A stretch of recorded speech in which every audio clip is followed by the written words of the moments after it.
Welcome to the debates, to the questions and answers we're going to raise in this forum in the next day and a half. The freedom of the press, the freedom of expression are essential to democratic processes. Those are statements you're going to be hearing quite a bit this morning. And there are many questions connected with that, with this description, with this aspiration, with this mantra. So the question is, for example, how do you actually create an environment in which quality journalism can thrive? How do you keep journalistic credibility with an audience, with a listenership, with a viewership, who are confused about what is fake news and what isn't, and who may be living in a filter bubble? How do you train enough young journalists with the tools of the trade and with the ethics of the profession? How do you ensure the safety and security of critical journalists? And also important, how do you find innovative and viable business models and strategies to finance and thereby ensure quality journalism, never mind whether it's in the digital world or in the traditional world? Many questions to be discussed, and to walk the talk, ladies and gentlemen, this second edition of the Media Days is one that is interactive. So your questions, your inputs will be very important, not just after the opening speeches, but also in the grand panels, which are masterminded and secured and facilitated by my wonderful colleague Tim Judah from The Economist. Now, ladies and gentlemen, of course, languages are very important, especially here in this area. So we have actually provided a service. You can see, if you turn around, 6 different booths. So if you want to listen to everything that's happening here in Bosnian and Croatian, put your devices on the first channel. Montenegro, 2.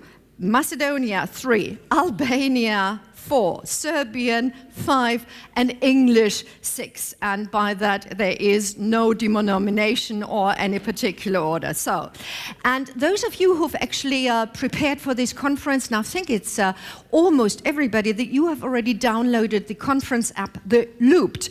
And so you of course know that the first speaker this morning is the Prime Minister of our host country, Zoran Zaev. It's so wonderful that you have taken the time to come here and to open the EU Western Balkan Media Days. Mrs. Zaev, could you please come up to the stage?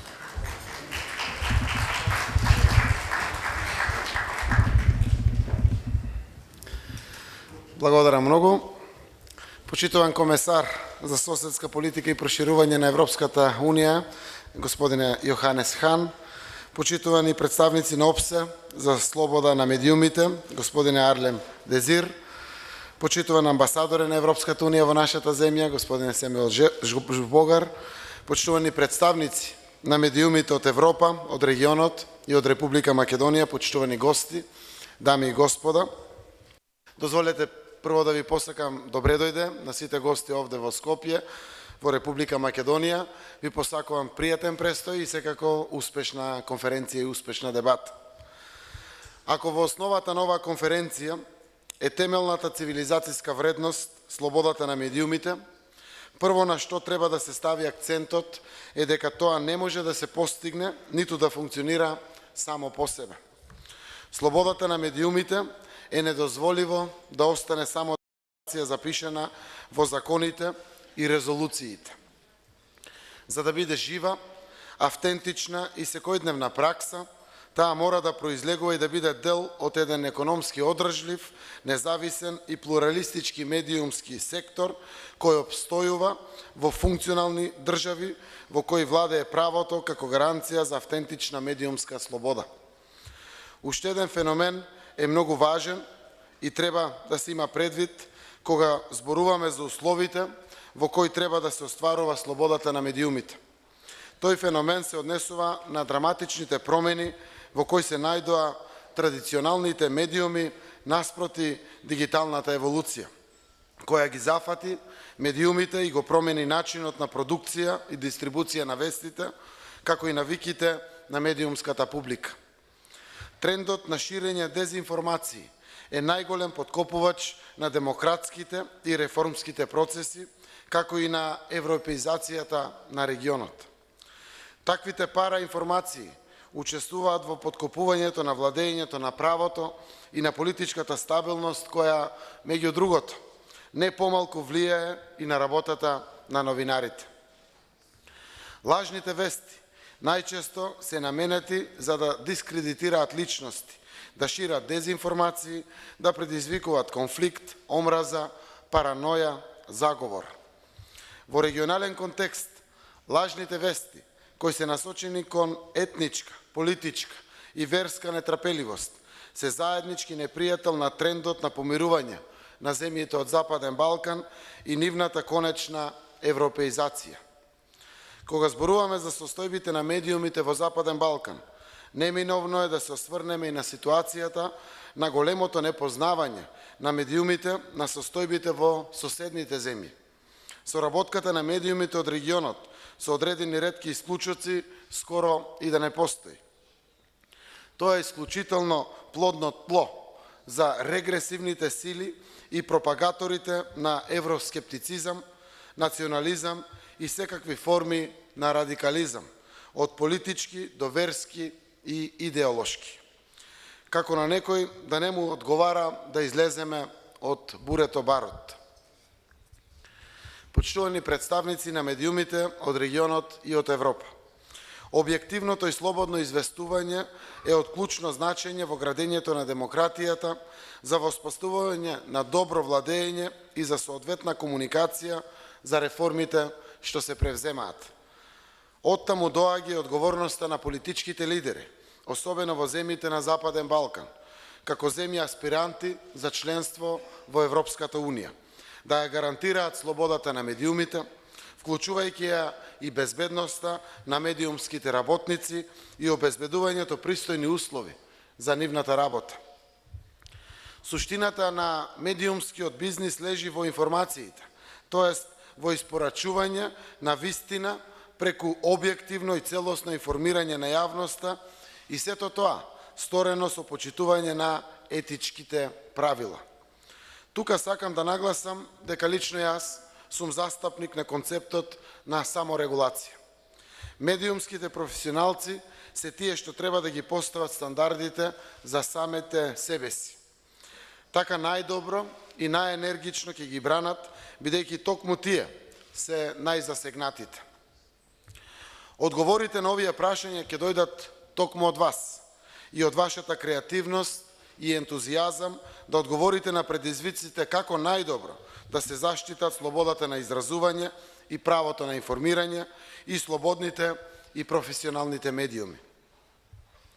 Слободата на говор е загарантирано човеково право, но злоупотребата на тоа право во форма на дезинформирање, наведување или пропагирање, што во случајот на Западен Балкан многу лесно се рефлектира врз целокупната безбедност и стабилност, не е ни одблиску слобода на говор.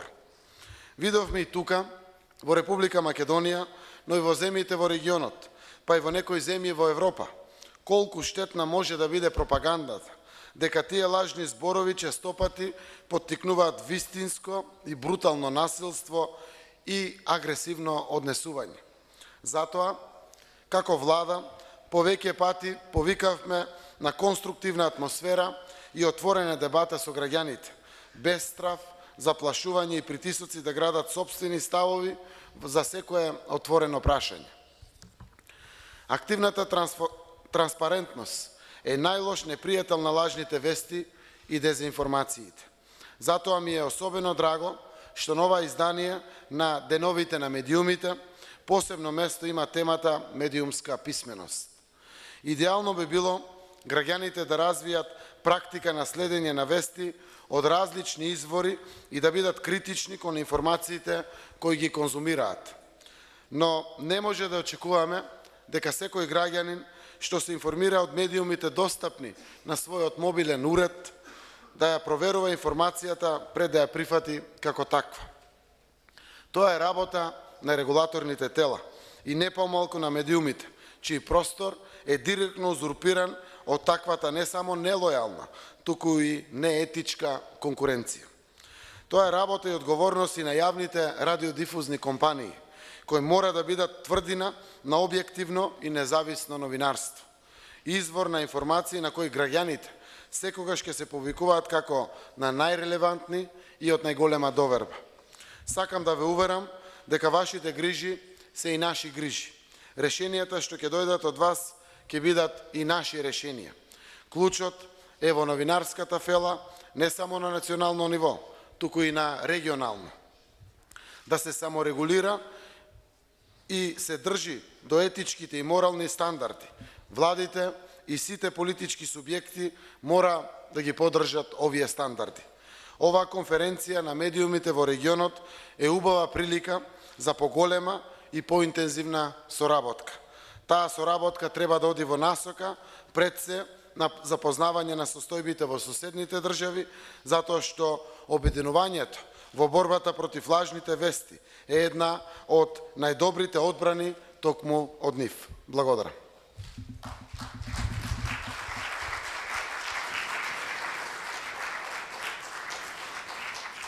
Thank you very much, Prime Minister. Now, Mr. Hahn, where I come from, if a conference takes place twice, it's already tradition.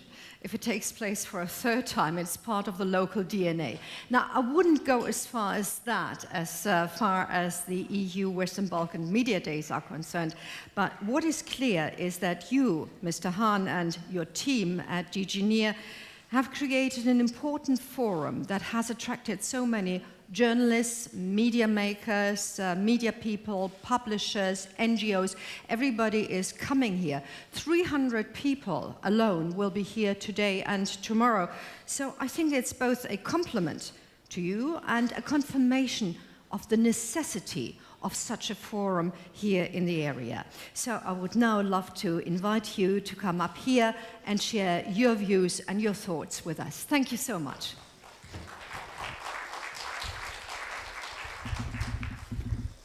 Thank you very much, and good morning to everybody, in particular Prime Minister Zaev, dear Harlem ambassadors.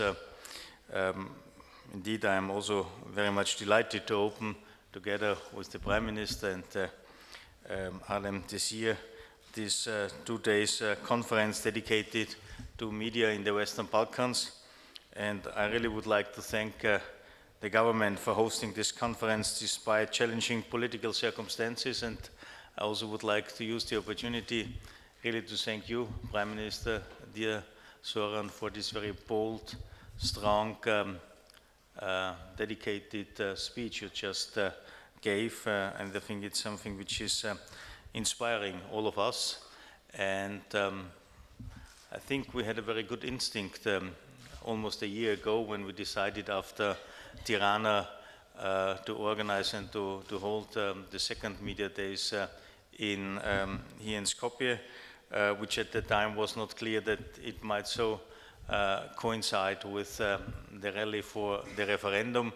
But anyway, I think it's a good opportunity and we should use it.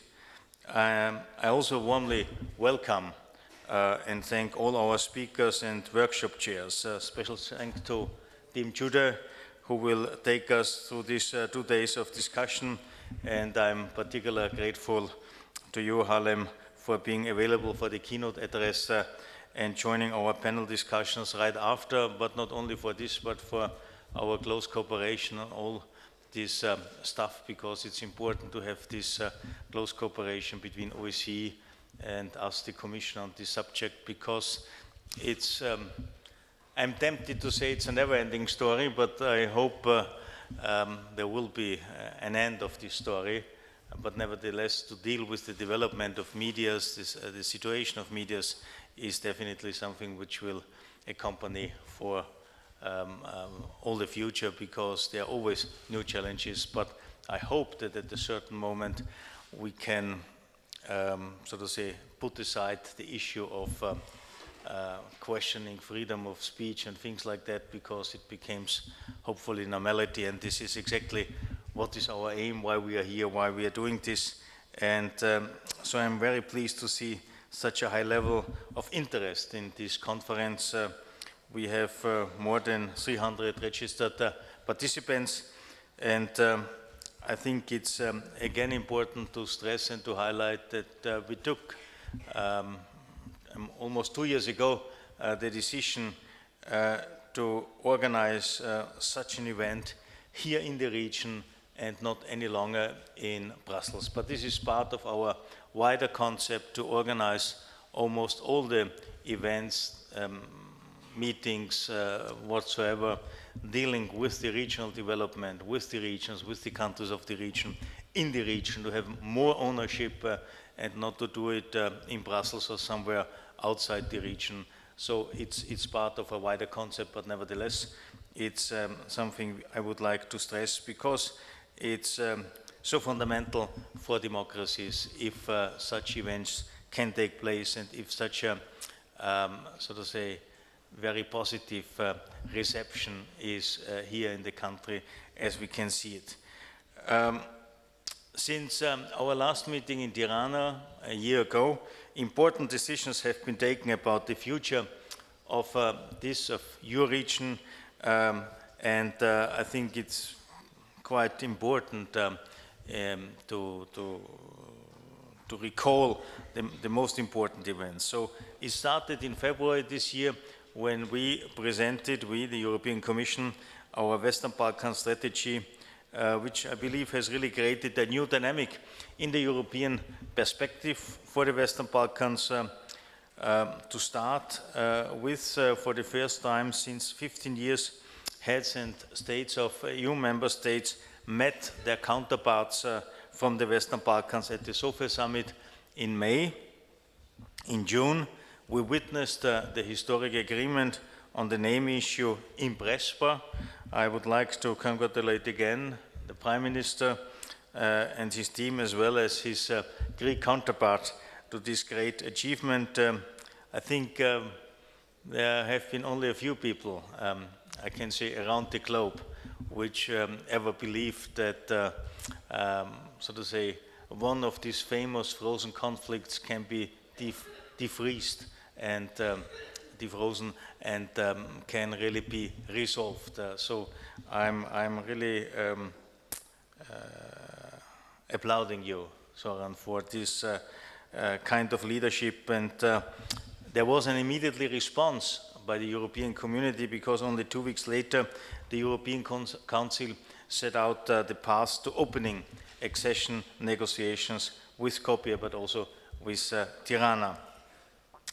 We also have tried to push the development of the regional economic area. There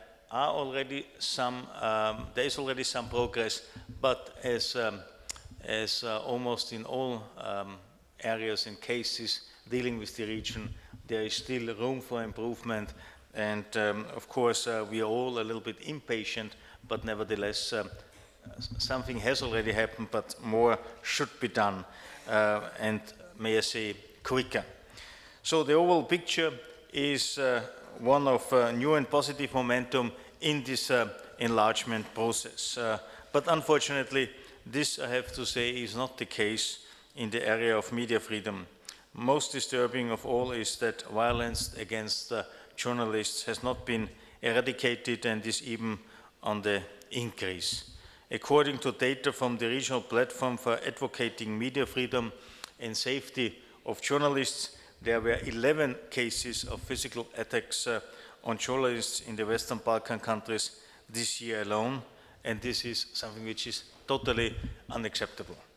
The irresolute attitude of those in charge of finding and convicting perpetrators creates a terrifying atmosphere of impunity impacting heavily on free and independent reporting. Media freedom cannot exist without an independent and functioning judiciary. Journalists need to be protected against attacks in order to do their job.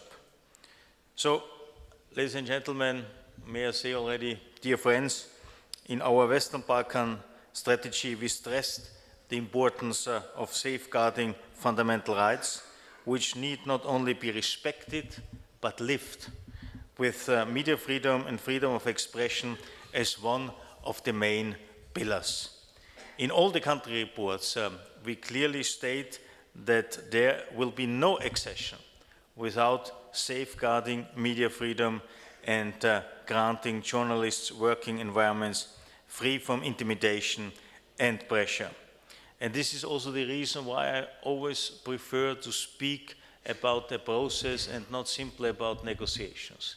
It's about something we would like to see implemented, done, respected, not only in a meaningful but sustainable way, where we have the highest possible guarantee reassuring that we are on a path which is irreversible, which is not changing as soon as a new country is joining the Union. And this is why we continue addressing authorities on these deficiencies, be it publicly as just at this conference, be it in many bilateral meetings, and of course also in our reports. But this is not paperwork only. My services are actively working with the governments and authorities to support reforms and concrete improvements in the media sector. Also in this respect, I would like to commend our host for the progress already made, as highlighted in our country report. So it's, for instance, the legislative framework broadly aligned with acquis and international standards, consultation of stakeholders for amendments of laws, etc., etc. I can also hear from journalists that there is more and more space for independent reporting here in the country. But of course, more needs to be done in all media relevant areas. What counts is implementation. In that respect, I hope that the law, which is currently in the Parliament, will be not only discussed, which is important, but also finally decided in a timely and proper way. With that in mind, I welcome that the new format of Media Days tackles the issue of media freedom from a broader, more practical and inclusive angle. I welcome explicitly the participation of political actors in this exchange. Our meeting presents an opportunity to pass the message to governments about their due commitments and responsibility regarding freedom of expression. But equally important is the fact that the Media Days serve as a professional forum for identifying challenges and discussing ways of adapting to the radical changes we are witnessing in the media landscape, not only in the region, but everywhere. Standards of professional journalism need to be maintained in all forms of press publications, no matter if printed or online. That's why this year's Media Days will deal with education, training, a traditional priority for international and bilateral donors, media support here in the region. Our task is that the European Union helps developing the skills needed to work effectively in the new media environment. I expect our new regional journalist training program, which will be in place by the end of the year, to meet all these requirements. Quality media also need educated consumers. Therefore, training and education must include media literacy, which helps citizens to differentiate between quality content and the spreading fake news. In fact, this should be part of general education, not only here in the region, but probably even more important across the sea. To this end, we will expand our cooperation program with UNESCO in the Western Balkan region. We are in Skopje today, only 2 weeks ahead of a crucial referendum. The Media Days were scheduled, as I said already at the beginning, long before the date of the referendum was set. However, I think this specific political context can serve as an example why quality reporting is so important. Quality reporting helps citizens to make an informed decision. I thank all media who reinforce the common efforts to inform in a factual way about the contents of the name agreement and the consequences of citizens' votes, and for raising awareness among their readers, the audience, of the importance to use the democratic right to vote. So I can only ask every citizen to participate in this referendum, because as we have seen in many referendums here in Europe and elsewhere, every vote counts, and therefore it's so decisive to participate and to use your democratic rights. I would also like to touch upon other issue which is of specific importance for this region. Our Western Balkan strategy stresses the need for reconciliation, and media can contribute a lot by resisting simplistic stereotypes and polarization. Quality reporting will always pay due attention to the complexity of situations, showing options for solutions and compromise instead of agitation. In this context, I would like to highlight the importance we attach to our cooperation with civil society organizations dedicated to media freedom, and I welcome the increasing exchange between media, political actors, and civil society representatives. Change can only happen in an inclusive manner and through the responsibility to grant the appropriate conditions for media freedom. So this lies clearly with governments. There is also, as mentioned in last year's conference by journalists themselves, the responsibility of professionals to keep quality standards high as a true firewall against political polarization and radicalization. This leads me finally to a further topic the conference will deal with, the economic conditions of media. It's clear that we have to invest more work, thoughts, and concrete financial support into creating new and sustainable business models and encouraging innovative media startups. I thank all representatives engaging actively in the workshops, and we're all looking forward to the presentations and conclusions tomorrow. So I thank you, and I wish all of you constructive and productive exchanges, excellent networking, many good talks and experiences at the official panels, but also beside in all the possible events and opportunities. Thank you very much. Thank you very much, Commissioner. And now we're going to meet number 3 in the triumvirate that is opening this conference. And our keynote speaker this morning, ladies and gentlemen, is not a guardian of the galaxy, but he's a guardian of the freedom of the media, and that for the last year, both by appointment by the OSCE, the Organization for Security and Cooperation in Europe, but also by conviction.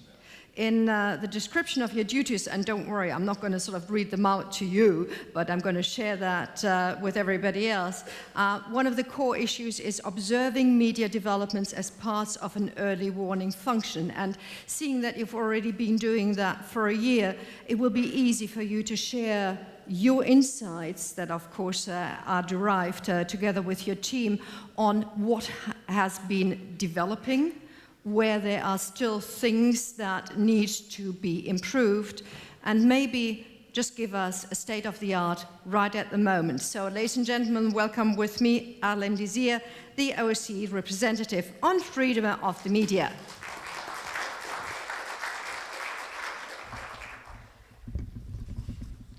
Thank you very much, Mr. Prime Minister, dear Zoran Zaev, Mr. Commissioner Johannes Hahn, Minister, dear Damian Manchevsky, Ambassador, dear Head of OSCE Mission to Skopje, Klemenskoya, first day today of his mission, Excellencies, dear participants, ladies and gentlemen. I don't know if I'm a guardian, but I'm a happy man to be here with you today. And allow me to thank Commissioner Johannes Hahn and the European Commission for organizing this important event for such a distinguished group of political leaders, experts, and participants from the region. It is even a greater pleasure to be back in Skopje at a time of so many transformations and expectations for the future of the country. These transformations also include the field of media freedom. And for more than 1 year, we have established a new and very constructive dialogue with Prime Minister Zaev and his government. I am glad to note that freedom of the media continues to be high on the list of priority of the government. And I'm particularly happy that very important reforms are transforming and opening the media landscape. We will continue to provide support and assistance, and I praise our cooperation with the European Union and with Commissioner Hahn in promoting media freedom in the region, and I'm pleased to see that freedom of the media is among the EU's top priority during the accession process. Freedom of the media is a fundamental human right and a cornerstone of every democratic system. It is the right of citizens to receive pluralistic information which shapes public opinion on numerous topics that directly affect their lives and well-being. Media holds people in power accountable, it protects our democratic values, it allows different voices to be heard, it safeguards our human rights and liberties. It's an enabling right. This is why we need to ensure that journalists are safe and free to do their jobs, to investigate, to report and disclose wrongdoing. At the beginning, I would like to give you a brief assessment of the general media freedom situation in the Western Balkans as I can see it from my role as the OSCE Representative on freedom of the media. Since my appointment in July 2017, I have intervened more than 40 times on numerous cases, both publicly and in direct communication with the authorities. I also have had the opportunity to pay an official visit to most of the countries in the region. These visits, in which I met with the authority but also with civil society and journalist organizations, gave me a first-hand picture of the media freedom situation, and I was able to hear many local perspectives. The Western Balkans has seen tangible progress compared with 10 years ago, but at the same time, there is still a long road ahead. What is still clearly missing in many states is a strong political will to support and protect the media and their diversity, and to accept the critical role of the media watchdog of democracy, as a watchdog of democracy. On many occasions, authorities deny or try to minimize a poor media freedom situation, very often comparing it to their neighbors. While media freedom can be a good field to compete, I am afraid that too often discussions on the issue are mainly about bad examples next door. At the same time, in many of the states, journalists are still harassed and threatened for their reporting. This is why safety of journalists is my first priority, is our first priority, as Commissioner Johannes just underlined it. In May, last May in Podgorica, Olivera Lakic, a journalist of Montenegro, was shot in front of her home. This horrific attack aimed to frighten her and intimidate her colleagues not to continue their investigative journalism. I'm extremely happy that she is well enough to join us here today, and I sincerely hope that Olivera and her colleagues from Vigesti will continue their important work. Unfortunately, this was not an isolated incident of threats and physical attacks on journalists. Just a few weeks ago, the house of Claudiana Lala's parents in Albania was riddled with bullets from an automatic weapon. Journalist Vladimir Kovacevic from Bosnia and Herzegovina was badly beaten.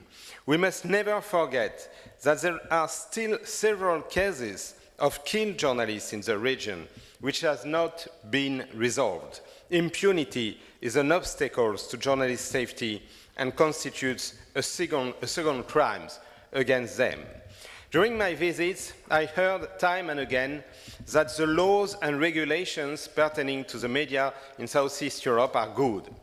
However, the implementation of this law is far from perfect, and I agree that this is the point on which we need more attention. At the moment, My office is closely working with Montenegro and with local authority here in Skopje on reviewing parts of their media legislation. We are also working to assist Serbia in preparing the new media strategy. We have provided legal review to Albania and Bosnia-Herzegovina.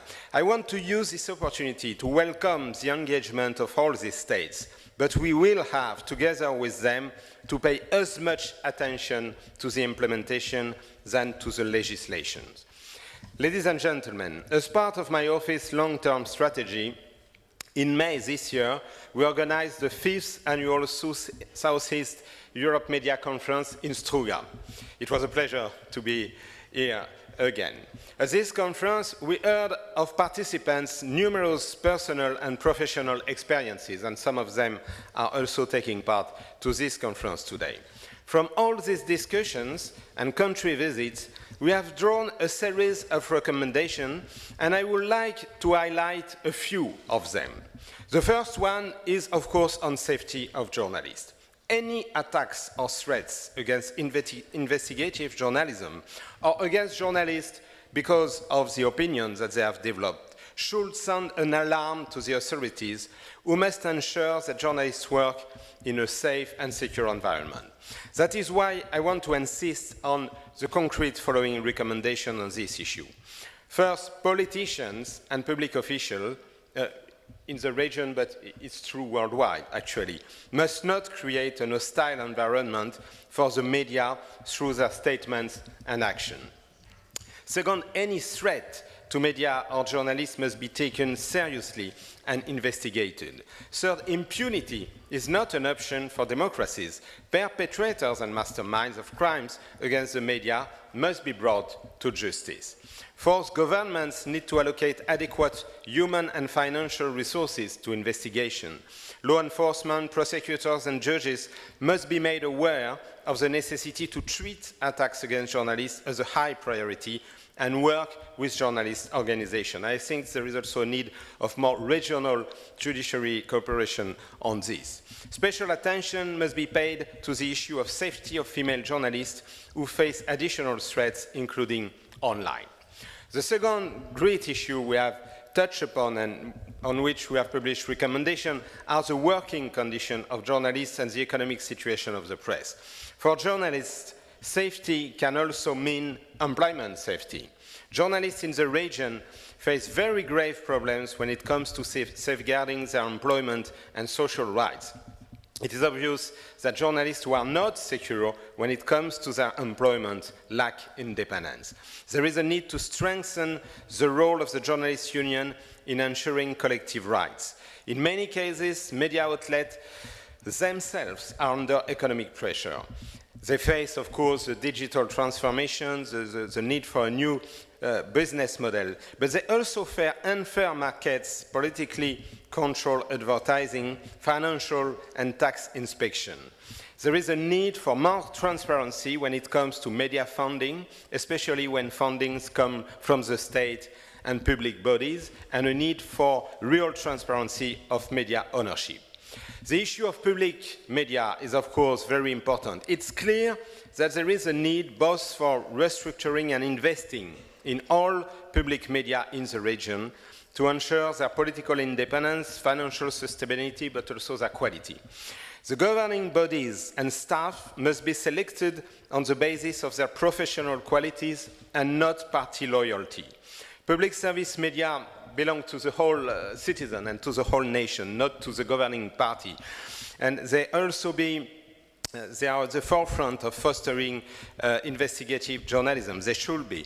They should support innovative ways to engage their audience.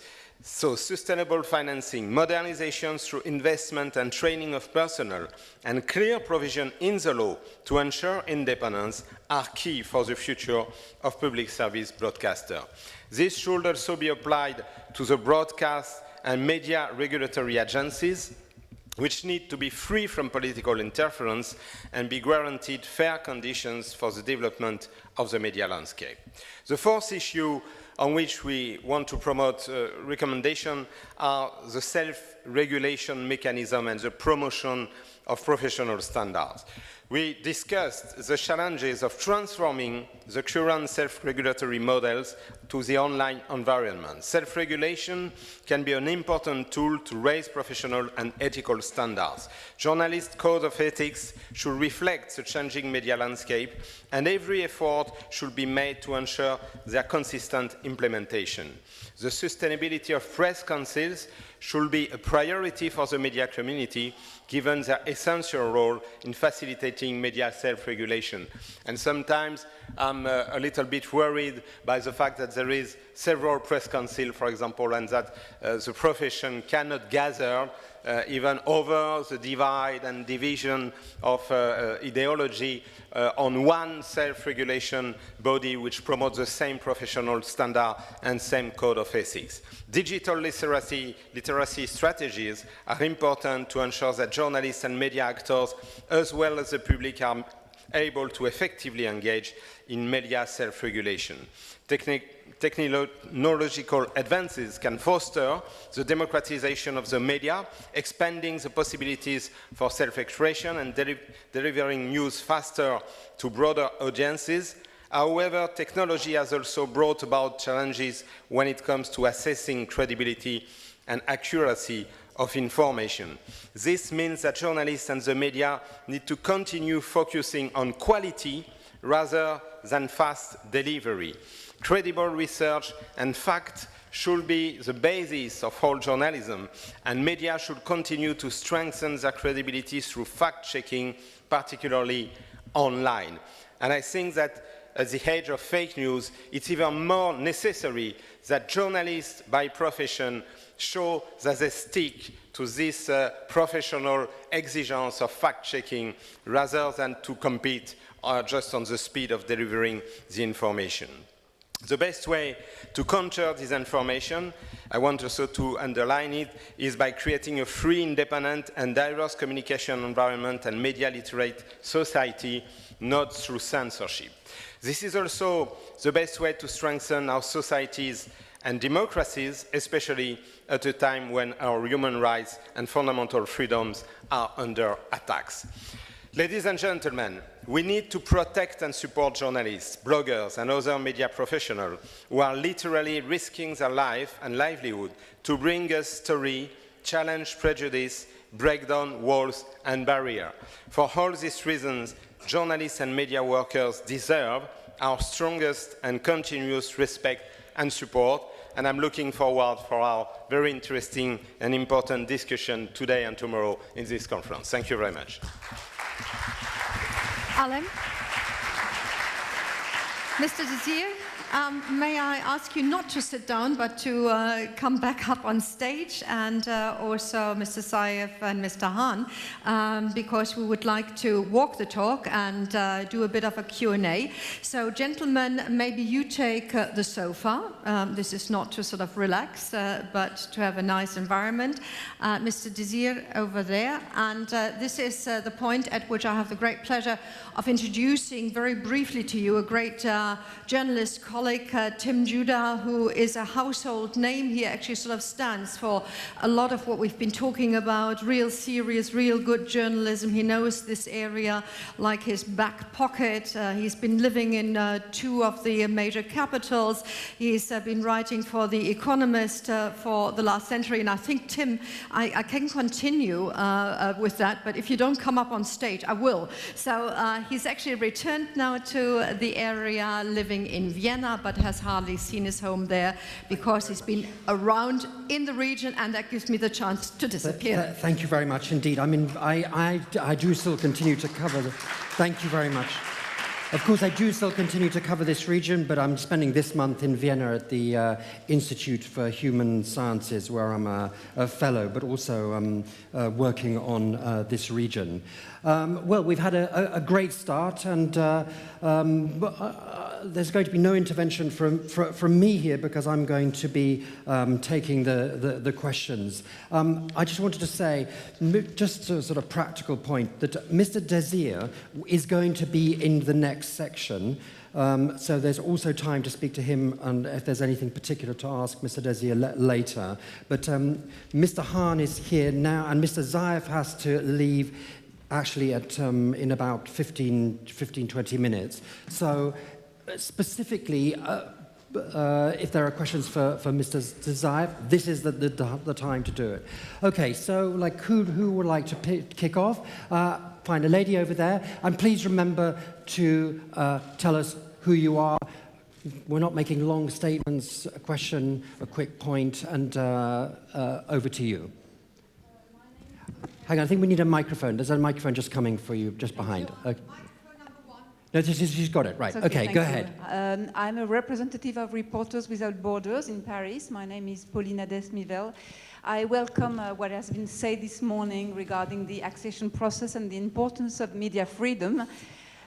We welcome all this, but we are very concerned also that journalists in the Western Balkans are also not only targeted or shot at, but we would like to make sure that as part of the accession process, the judicial independence is respected and ensured. There are other means to silence journalists. In Montenegro, for example, we are very concerned with cases, and we would like to hear what you have to say about this. Okay, fine. What actually I suggest is that we do a group of 3 questions here. Okay, a lady just there, and then there's a gentleman over there. But let's do the lady first. Yeah, please. Thank you. Well, if you get up and tell us who you are, so people can see where you are as well, who you are. I'm Tanya Milevska from MIA News Agency. I will ask the question in Macedonian, and it's for the Prime Minister. Sure, okay. Господин Заев, вчера излезе текст на New York Times, во кој што се вели дека Американскиот конгрес одвоил околу 8 милиони долари за борба против руска дезинформација за Македонија, меѓутоа дека според западен дипломат и се уште не биле дистрибуирани тие пари во Македонија. Дали имате информација за ова и дали можете да ни кажете како кои се мерки се преземаат за борба против руска дезинформација во оваа кампања и би сакала да знам дали ќе има соочување со лидерот на опозицијата пред референдумот. Благодарам. Okay, and then there was a gentleman just there. That's the third question, and then we'll come back to the panelists. Okay. Good morning. Here I am. I'm coming from Sarajevo. I'm working as a correspondent for Croatian News Agency. So my question is pretty much similar. I know you're meeting... What's your name? Tell us your... My name is Ranko Mavrak. Okay, go ahead. It might sound like a maverick, but it doesn't necessarily reflect my, okay, go ahead. Personality. Yeah. Okay, that doesn't matter. My question is actually similar to a previous one, but within one particular context, if you may, for Prime Minister Zaev, of course. You're meeting U.S. Defense Minister during the day. Probably you will discuss situation in the region, but I'm wondering how dangerous do you see Russian influence in this particular part of the region? Do you see any kind of the negative input provided through the Serbia as well? And which is your worst enemy with regard to your efforts to stabilize the region and to create a different environment? Is it hostile media? Is it the mood among the people? Or it's influenced by the neighboring countries? Thank you. Okay, thank you. Well, Mr. Zaev, would you like to start, Mr. Hahn? Because there was one question that probably the Reporters Without Borders question was perhaps more aimed at you, but and then there were 2 questions specifically for Mr. Zaev. Okay, well, Mr. Zaev, do you want to start? Добро, благодарам на прашањата. Јас прв пат слушам дека има ваков фонд, но добре дојдене. Убаво ако го има, заради тоа што борбата против фейк ньюс и лажните вести навистина е нешто кое што треба и во Македонија и во целиот регион. Секако би развиле и ние наш допринос собствен да дадеме своја партиципација, заради тоа што дефинитивно, како што реков во моето обраќање, целиот регион се соочува со непријатностите кои што доаѓаат од лажните вести. Многу често, дури и медиумите, но и сите во општеството, сме во незгодни ситуации, односно непријатни состојби, кои што и текако влијаат на така кревката стабилност на целиот Балкан, затоа што некогаш ваквите лажни вести потекнуваат и екстремизам и радикализам, кое што верувам прво е граѓанско право да го отклониме секогаш, без разлика дали сме политичари, новинари, граѓански активисти или слично, така да ќе биде од огромна помош. Се надевам овие денови на сите овие средби кои што ги имаме со високи представници на State Departmentот, ќе можеме да ги дознаеме деталите. во врска со можното влијание од соседни земји или од Русија или некои други земји овде во регионот, можем да кажем дека ние немаме идентификувано земји, како земји кои што шират лажни вести. Секако севкупната борба против лажните вести останува овде и владата се труди заедно пред се во соработката со професионалните здруженија и медиумски работници тоа да го направи.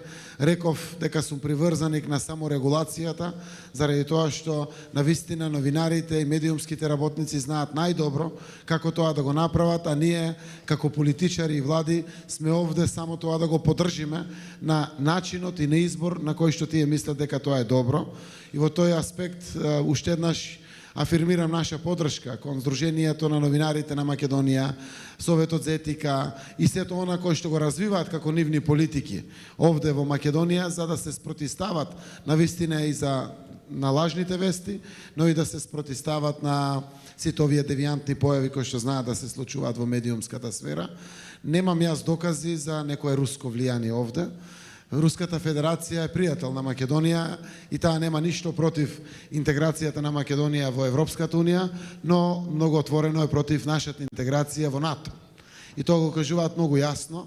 Ние се обидуваме да објасниме дека за нас не постои алтернатива, освен интеграцијата целосна во НАТО и во Европската унија, сакаме да градиме пријателство со сите земји и со Руската федерација, така да верувам дека сето она што представува експликација на пријателство овде во Македонија ќе го прифатат токму и пријателите од Русија, заради тоа што нашите граѓани имат јасна определба и верувам дека ќе успеат во таа своја определба и стратешка цел.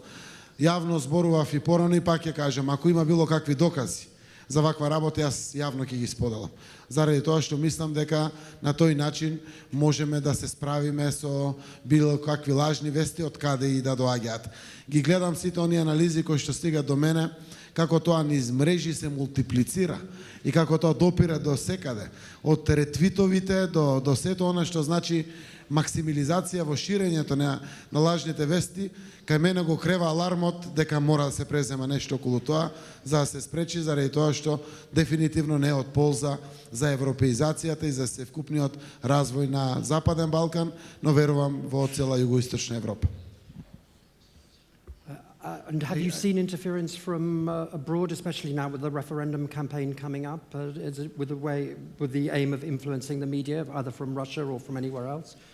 Јас немам докази кои што би ги споделил со новинарите дека од Русија или од било каде некој има влијание преку медиумите или на било кој друг начин врз правото на граѓаните да одлучат во Македонија иднината на државата преку референдумот.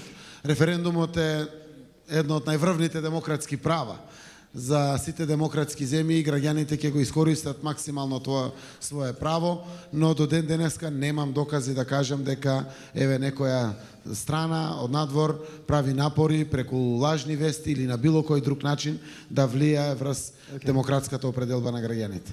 All right. Mr. Hahn, perhaps you could like to address the question from Reporters Without Borders.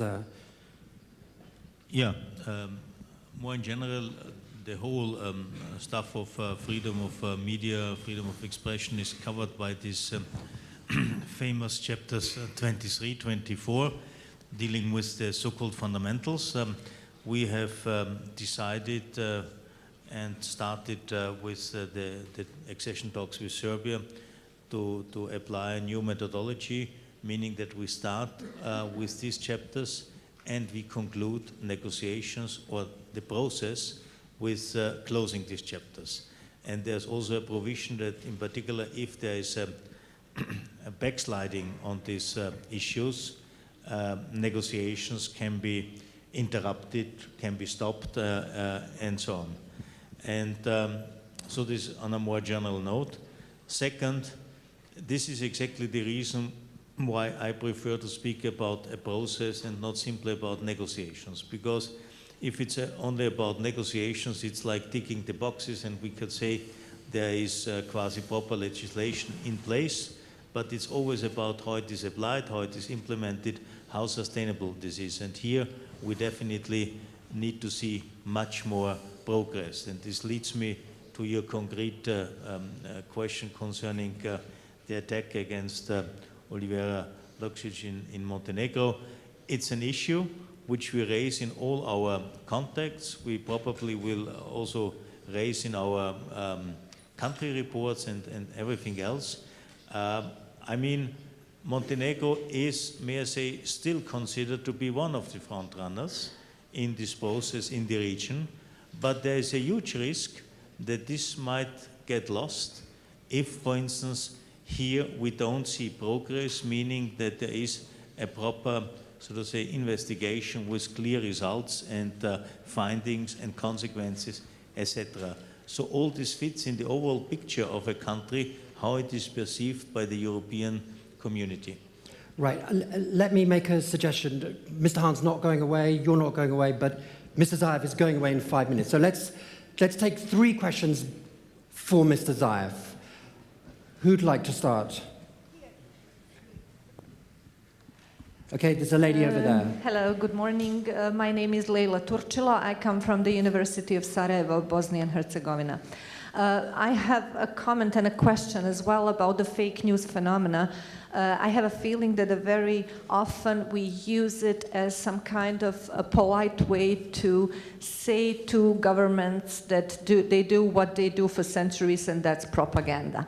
So I hope somehow that in the further discussions we go into direction of defending the right of professionals, journalists, to do their job rather than giving excuses to those who don't actually.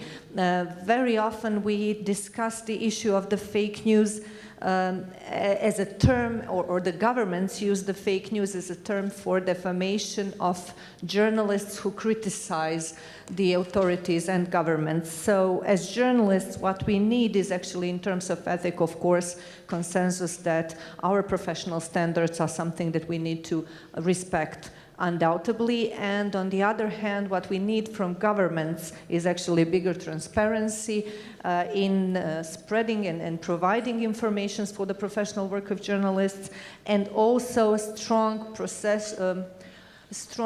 reaction to attacks on professional journalists. That's what we need from governments, rather than discussions about unprofessional journalists and fake news. So my question is, in general, how do we see the fake news nowadays as a mistake of unprofessional media or as a public propaganda by states and by countries, especially in the Western Balkans? All right, 2 more questions specifically for Mr. Zaev, please. And please keep it short because he has to go in a few minutes. Is there nobody else who would like to ask the Prime Minister a question? Come on. Yeah, okay, sorry, gentleman over there. Добар ден, јас сум Насер Самани од Сдруженијето на новинари на Македонија. Господин Заев, годинава, како позитивно сите зборуваме за безбедноста на новинарите, во Македонија позитивно е што бројот во споредба со минатата година е намален и ја имаме првата пресуда со кој еден напаѓач на новинар е осуден на 6 месеци затвор. Меѓутоа, кога ќе го видите извештавот на полицијата и обвинителството за старите напади на новинари, многу е загрижувачка ситуацијата. Полицијата тврди дека не може да ги расветли овие напади, затоа што во претходниот период полицијата водела неквалитетни истраги и уништувала докази. Дали сте разговарале со министерот за внатрешни работи да покренете постапка против началници во полицијата кои воделе неквалитетни постапки и уништувале докази? Уште една работа. Негативно е што оваа година полицијата се јавуваше како попречувач во работата на новинарите и полицијата нема истраги за таквите примери. Вие знаете дека 6 сати моите колеги беа задржани во полициска станица. Пред месец дена на протест полицијата приведе новинар, истрага нема. Okay. Okay, over there. Добар дан, господин Заев, Слободан Георгиев из Beograda, из Бирна. Само едно питање брзо. Што очекувате од данашњeg разговора са US Defense Secretary, кој чини ми се имате данас у Скопје? Хвала. Okay, well, that's three questions. Please go ahead. Добро, благодарам многу на прашањата. Ќе почнам по редослед како беа поставени. Според мене, како политичар кој што е повикан да има соработка со медиумите, проблемот со лажните вести многу често се случуваат со потребата на многу луѓе, седејќи на интернет, создавајќи своји портали, без соодветна професионалност и не знам, посветеност, да сакајќи да привлечат внимание на себе, многу често знаат да ги продуцираат ваквите лажни вести, кои што многу често знаат и да направат штета врз професионализмот на вистинските новинари, кои што се целосно посветени да создаваат, продуцираат вести, па дури да бидат многу често критички према сите општествени појави кои што се јавуваат, заштитувајќи ги интересите на граѓаните. Секако, а во тој дел начинот како тоа може да се спречи е токму следење и подршка на асоциациите кои што заедно здружени се борат за спречување на сите овие девијантни појави и многу често преточени преку лажните вести, наспроти она што вистински значи подршка на професионализмот во новинарството, критичниот осврт како истражувачкиот дел на новинарството. Можем да кажем дека како председател на влада, заедно со мојата влада стоиме целосно на располагање да ги поддржиме сите оние аспекти каде што асоциациите, здруженијата кои што работат на сузбивање на лажните вести и демотивирање буквално на креаторите на лажните вести, стоиме целосно на располагање да ги поддржиме ваквите процеси. Затоа што мислам дека ако владите се втурнат во тоа тие да го прават како влади, тогаш е навистина непотребно мешање во одредени сфери. Јас само кажувам дека тоа лажните вести немаат само негативно влијание врз професионалното новинарство. Имат негативно влијание врз владите, имат негативно влијание врз севкупните општествени процеси и треба да работиме на нивното отстранување. Господин Салмани, јас 3 пати имам веќе одржано состаноци со министерот за внатрешни работи, меѓу кои точки на дневен ред се токму тие. Знам дека внатрешна контрола на МВР има разговарано со одредени би ги нарекол поранешни раководители на оделенија и сектори заради несоодветно водење на истраги и неоставање на можност да на основа на докази се продолжат ваквите истраги и до крај се разоткријат напаѓачите врз новинарите од минатото. Верувам дека дури и ваквите разговори кои што се случуваат помеѓу внатрешна контрола во МВР и одредени поединци во МВР од делот на инвестигейтор, односно истражители кои што постојат во МВР, ќе дадат соодветни дополнителни резултати како би можеле да бидат трага до пронаоѓачи на оние сторители или напаѓачи новинари од минатото кои што се случиле.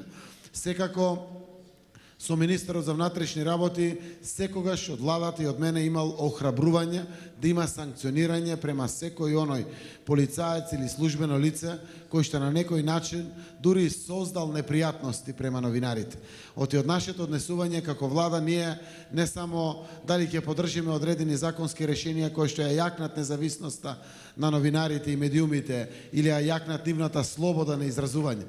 Ние со нашето секојдневно однесување всушност си покажуваме дали сме про јакнење на независноста, слободата на медиумите и слично или не, и останувам поддржувач да има соодветни санкции према оние полицајци кои што или службени лица кои што направиле одредени чекори, кои што се во најмала рака непријатни, а би рекол дури понекогаш дури незаконски. Секако незаконските действија треба веднаш да се делува, но јас сум приврзаник дека и неетичкото однесување треба понекогаш да биде транспарентно санкционирано, за да биде исто така порака за сите останати во иднина да не го повтараат ваквиот начин на однесување. За делот на разговорите со секретарот Матис, кој што е дојден, секретарот за одбрана Матис денеска, јас и заради тоа се извинувам, ќе морам и порано да ја напуштам конференцијата. Во 10 часот е приемот на секретарот Матис во владата. Тој денеска дојден овде пред се да испрати порака на охрабрување за референдумот, дека добро е граѓаните да го искористат ова демократско право но секако ние ќе искористиме денеска приликата да разговараме за сите детали за соработката помеѓу Министерствата за одбрана на двете земји, армиите, заедничките мисии кои што ги имаме во Авганистан и јакнење на безбедносната соработка со Соединетите Американски држави, затоа што Америка е еден од нашите стратешки партнери и верувам дека како земја која што има покана за членство во НАТО, да бидеме токму 30-та земја членка на НАТО и текако има многу детали и теми кои што можеме да ги разговараме со секретарот Матис, како и пренесување на огромно искуство кое што можеме овде да го имплементираме во нашата одбрана, се со конечна цел да бидеме достоинствен партнер на земјите членки на НАТО во очувањето на севкупниот мир на секаде во светот, но пред се и овде во регионот. Thank you. Thank you very much. Do you have time for one or two more questions, or have you got to go? No, he's got to go. Okay. Thank you very much indeed.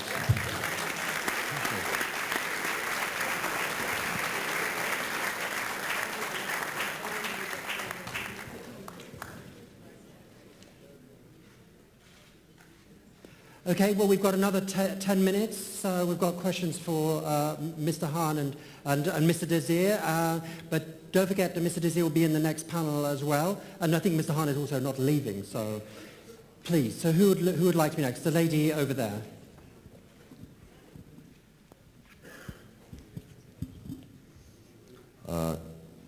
Ja dolazim iz Banja Luke u Bosni. Hang on a second. Wait a minute.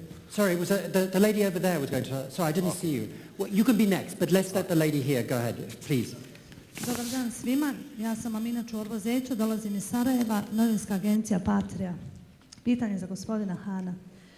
Gospodina Hana, u vašem izlaganju čuli smo mnogo o novom načinu liderstva i čini mi se da ste uputili pohvalu... Sorry, we haven't got a translation. Just one second. Have we got a translation yet? Hello? Now we can hear you. Yeah, please start again. Just introduce yourself and start again. Okay. Amina Čorvo-Zećo, novinska agencija Patrija iz Sarajeva, Bosna i Hercegovina. U toku vašeg izlaganja govorili ste o novom načinu liderstva i čini mi se da ste uputili pohvale premijeru Zaevu. Imate li, ne morate imenovati, ima li Bosna i Hercegovina takvih ljudi? Kod nas još uvijek sve je na troje. Svako ima svoju istinu, iako je ona jedna, a tako je nažalost i u medijima. Kakav je vaš stav?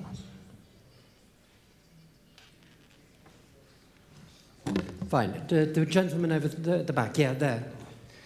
And then this gentleman here will be the third person. So go ahead. Ja dolazim iz Banja Luke, ispred portala Kapital i kluba novinara, odnosno udruženja BH novinari. Pitanje za gospodina Hana. Bosna i Hercegovina je, za 20 dana će biti opšti izbori u Bosni i Hercegovini. U Republici Srpskoj, kada je u pitanju medijska scena, situacija je izuzetno teška. Moj kolega Vladimir Kovačević je pretučen metalnim šipkama prije 10 dana. Vlast je otkrila jednog od 2 napadača. On se brani ćutanjem, istraga je još uvijek u toku, ali policija je već saopštila da to nema nikakve veze sa političarima, odnosno sa vlasti Republike Srpske, iako je istraga u toku. Drugi problem je što vladajuća koalicija u Republici Srpskoj svakodnevno maltene verbalno napada i kritikuje medije. I treći problem je što javni servisi RTRS, Srpska novinska agencija, otvoreno, beskrupulozno prenose lažne vijesti sa izmišljenih portala, dajući im na legitimitetu, i situacija je toliko usijana da podijeljeni su mediji, medijska scena, toliko užarna situacija da strahujemo da će u narednih 20 dana doći do zaista nekog velikog ekscesa. Da li može Evropska unija nešto učiniti, razgovarati s domaćim političarima u Bosni i Hercegovini i Republici Srpskoj da bi se tenzije spustile i zaštitili novinari koji sve više i učestalo napadaju u Banja Luci, u Republici Srpskoj i u Bosni i Hercegovini. Hvala vam. Thank you very much. Yeah. Hvala. Dakle, na našem ću jeziku, ja sam Vuk Maraš iz Medijske asocijacije Jugoistočne Evrope, imam 2 pitanja za komesara Hana.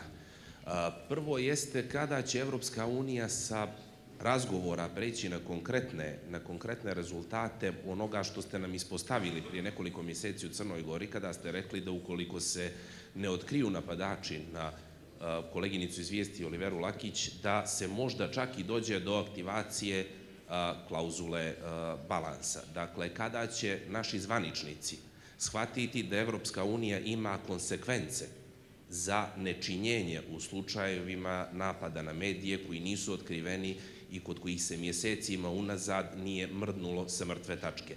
I drugo pitanje koje mislim da je od suštinske važnosti za sve u ovu salu. Kakav je odnos Evropske unije prema tržištu medijskom? Dakle, nažalost, u našim zemljama gdje se mi dalje borimo sa vladavinom prava, najčešće vam količina, recimo, oglašivanja i prihoda profesionalnim medijima ne zavisi od toga da li ste najčitaniji, najgledaniji, što bi trebalo da bude mjerilo, odnosno da li imate najveće povjerenje građana, već od toga da li vas, nažalost, voli manje ili više neka vlada ili neki pojedinac. Dakle, na koji način će Evropska unija pomoći konkretno komercijalnim, profesionalnim medijima u ovom regionu da mogu da svoj posao rade na profesionalan način, bez zavisnosti od bilo kojeg subjekta, jer samo na taj način, ako sačuvamo komercijalne medije i omogućimo im da rade u normalnim ekonomskim uvjetima, mi možemo govoriti o slobodnom novinarstvu na području Zapadnog Balkana. Hvala. Thank you very much. As some of you said rightly, there are elections in 20 days, so I try not to get dragged into the election campaign, but be reassured we are following closely all these events, and it's not only now that we ask all the politicians, and only in Bosnia-Herzegovina, but also in the other countries, to contribute to more, how to say, to avoid, for instance, a language which might be seen by others to have kind of, so to say, invitation to attack journalists and to endanger not only their work but also, so to say, the physical existence.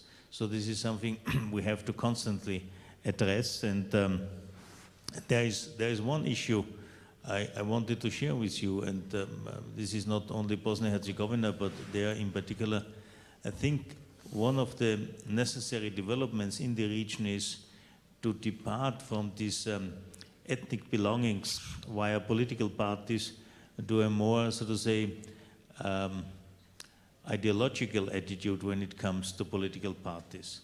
I mean, honestly, I'm dealing with this region now almost 4 years in a very intensive way. I have had, I don't know how many talks with politicians, but I can tell you I have never had an ideological debate with any of these politicians. Yeah? I have never discovered be it a left one, a right one, and so on.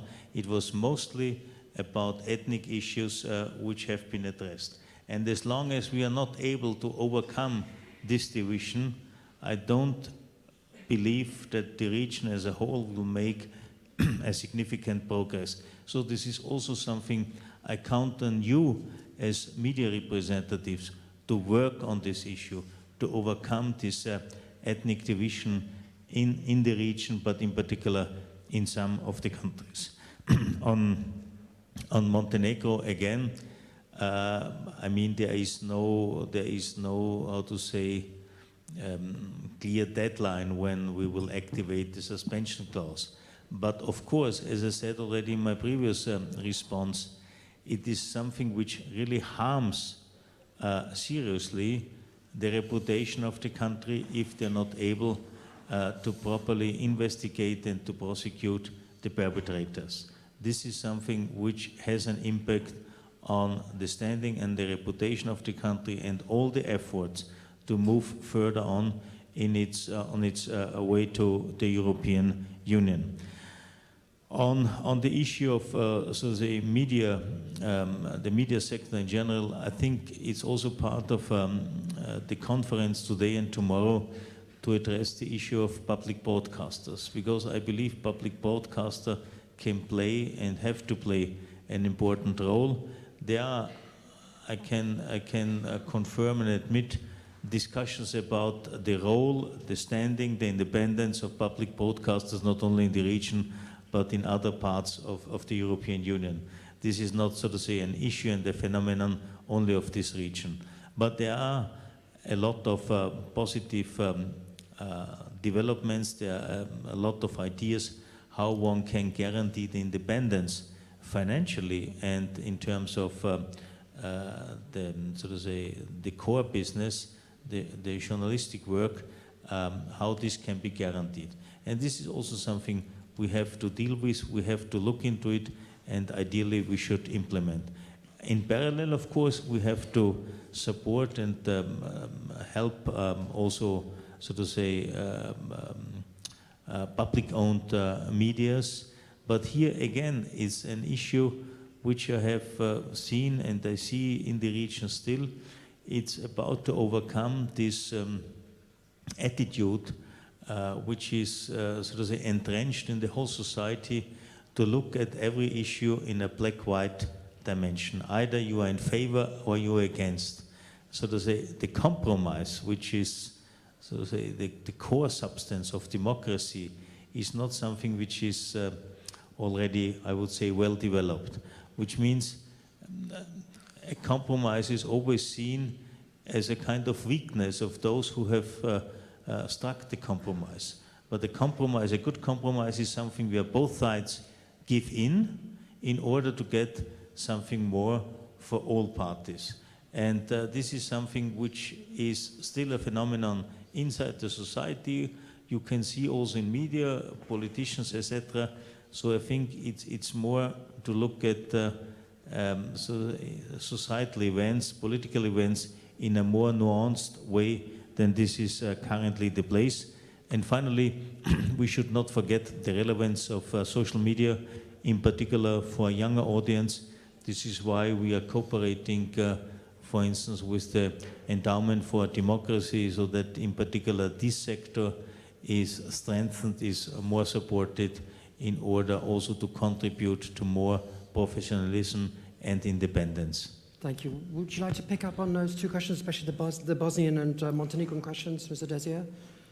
Yes, I fully agree with what Commissioner Hahn says on Bosnia and Herzegovina and the attack against Vladimir Kovačević. It's very worrying, of course. He was inquiring and publishing on a very important issue of public interest, a gathering of people after the killing of a young boy. And this is a citizen issue, mobilization in some parts of Republika Srpska. And it's clear that we see here that there is an approach by some political leaders of the press, which is mainly an approach of vilification of a part of the press and support to the other part because they consider they control it.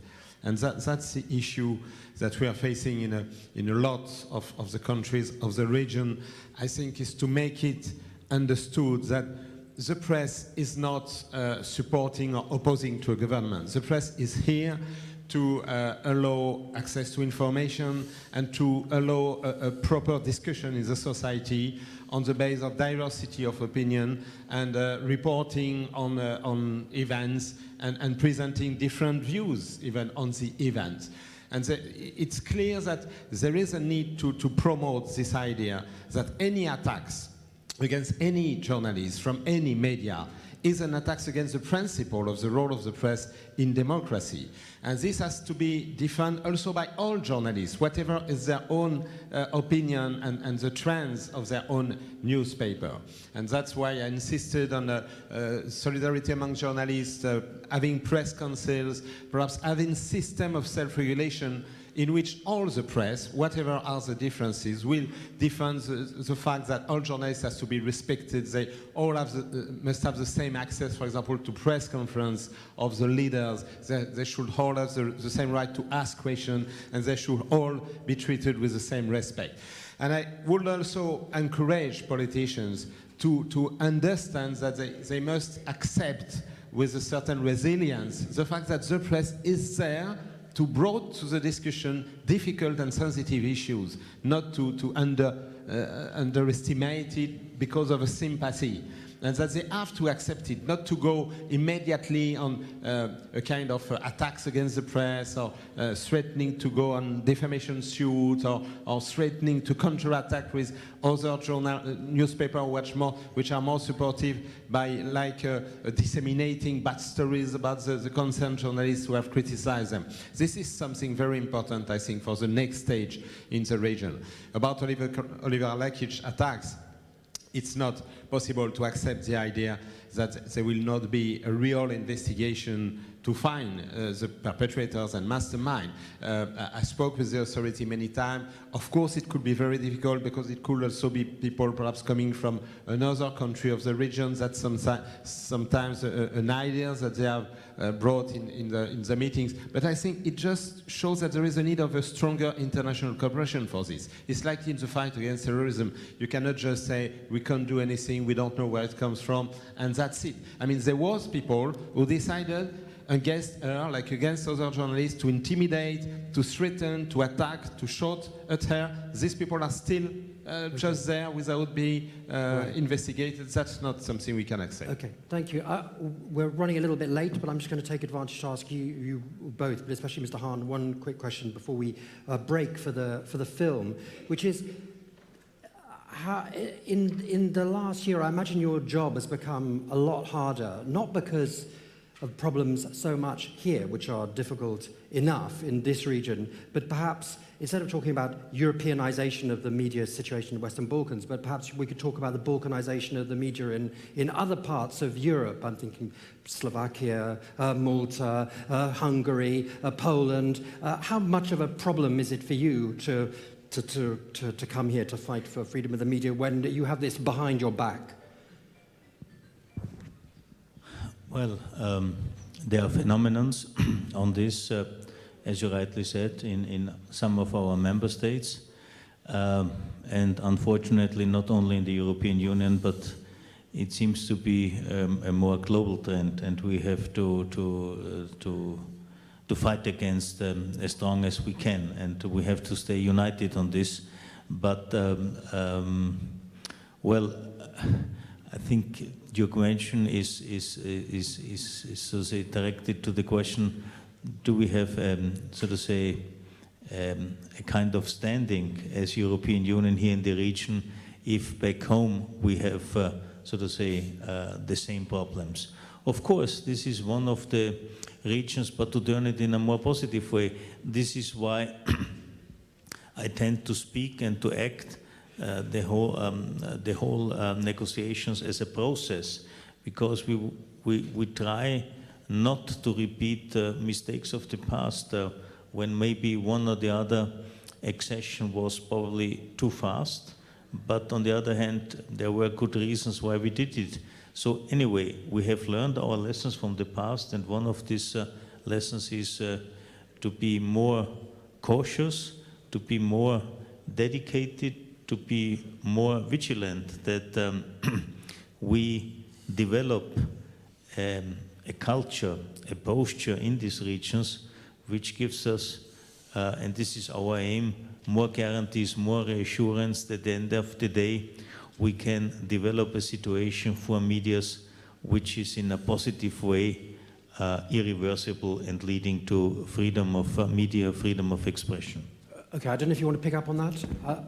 I don't know if you want to pick up on that. If not, we're going to step down and then... Okay, fine. So we're going to step down. We've got the film now, and then Mr. Désir is coming back with the other panelists, and you're staying here, aren't you, Mr. Hahn, for the moment? Okay. So thank you very much for this, the end of the first part of the panel. Thank you.